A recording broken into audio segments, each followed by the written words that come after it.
Ini desa Sukamakmur. Desa yang tenang dan damai di kaki Gunung Merapi. Penduduknya hidup sederhana, kebanyakan bertani dan beternak.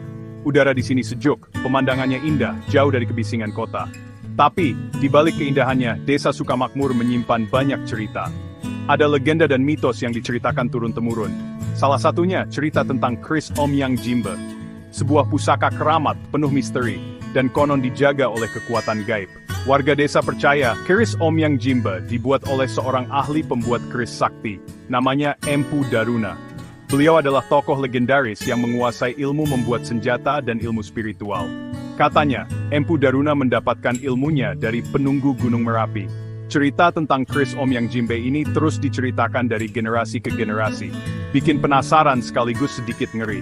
Soalnya konon katanya, keris itu punya kekuatan yang luar biasa. Empu Daruna bukan orang sembarangan. Ia terkenal sakti. Ia bisa berbicara dengan makhluk gaib, bahkan dengan penunggu Gunung Merapi. Saat bertapa, Empu Daruna mendapat wangsit untuk membuat sebuah keris pusaka. Bahan-bahannya tidak mudah dicari. Besi dari perut bumi dicampur dengan serpihan meteor dan ditempa di kawah Gunung Merapi. Proses pembuatannya pun diiringi ritual khusus, meminta bantuan makhluk gaib. Setelah 40 hari 40 malam, jadilah keris Omyang Jimbe. Keris dengan bentuk yang unik, berlekuk-lekuk seperti ombak, dan punya pamor yang berkilauan seperti cahaya bulan. Saat keris itu selesai dibuat, terjadilah gempa kecil dan petir menyambar-nyambar di langit. Empu Daruna tahu, keris ini bukan keris biasa. Ada kekuatan luar biasa di dalamnya. Kekuatan yang bisa digunakan untuk kebaikan, atau disalahgunakan untuk kejahatan. Keris Omyang Jimbe terkenal sangat kuat. Katanya, keris ini bisa melindungi pemiliknya dari bahaya. Ia juga bisa membuat pemiliknya jadi lebih kuat dan bahkan sakti. Tapi, di balik kekuatannya, ada aturan yang harus dipatuhi. Pemiliknya tidak boleh serakah, tidak boleh tamak, dan tidak boleh menggunakannya untuk kejahatan. Kalau dilanggar, akibatnya mengerikan. Keris ini akan menjadi bahaya, menimbulkan malapetaka bagi pemiliknya dan orang-orang di sekitarnya. Makanya, keris ini harus dijaga dengan hati-hati. Banyak yang menginginkan keris Omyang Jimbe untuk kekuasaan, untuk kekayaan, atau untuk kesenangan duniawi. Tapi, hanya orang-orang yang terpilih yang bisa memiliki dan menggunakannya dengan bijak. Penemuan tak terduga di Goa Angin. Kenalkan Arsa, seorang pemuda desa yang sederhana dan jujur. Ia hidup dari bertani. Suatu hari, Arsa pergi ke hutan untuk mencari kayu bakar. Ia menemukan sebuah goa yang disebut Goa Angin oleh penduduk desa. Goa itu gelap dan misterius. Rasa ingin tahu Arsa lebih besar daripada rasa takutnya. Ia pun memberanikan diri masuk ke dalam goa dengan hati-hati. Di dalam goa, ia menemukan sebuah peti kayu yang sudah usang dan berdebu. Arsa membuka peti itu. Di dalamnya ada sebuah keris Omyang Jimbe. Arsa terkejut. Ia pernah mendengar cerita tentang keris itu, tapi tidak menyangka akan menemukannya di tempat seperti ini. Arsa mengambil keris itu dan mengamatinya dengan takjub. Pamornya berkilauan, memancarkan aura magis.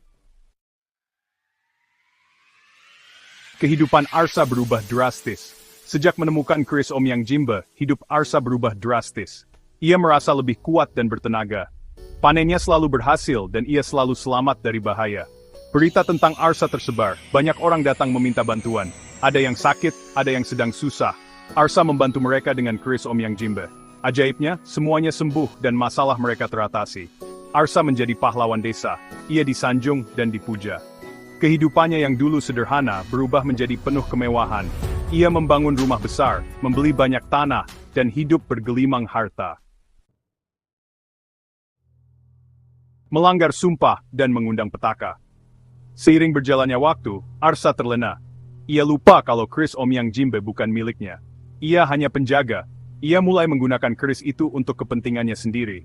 Ia menjadi serakah, tamak, dan bertindak sewenang-wenang. Suatu hari, Arsa bertengkar dengan tetangganya. Masalahnya sepele, tapi Arsa yang sedang marah mengeluarkan keris Omyang Jimbe. Ia mengacungkan keris itu dan mengancam tetangganya. Saat itulah petaka datang. Tubuh Arsa gemetar hebat. Keris Omyang Jimbe terasa panas, membakar tangannya. Arsa berteriak kesakitan.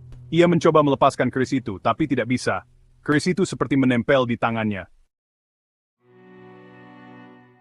Penyesalan dan perjuangan meminta maaf. Arsa terjatuh. Tubuhnya lemas. Ia menyadari kesalahannya. Ia telah melanggar sumpah. Ia telah menyalahgunakan Chris Omyang Jimbe. Penyesalan menghancurkan hatinya. Ia memohon ampun. Namun, semuanya sudah terlambat. Kekuatan Chris Omyang Jimbe berbalik menyerangnya, menyebabkan rasa sakit yang luar biasa. Arsa merintih, memohon pertolongan. Tapi tidak ada yang bisa menolongnya. Arsa tahu ia harus menebus kesalahannya. I basic Chris Omyang Juris Kepoint Valdan to his eyes, engin.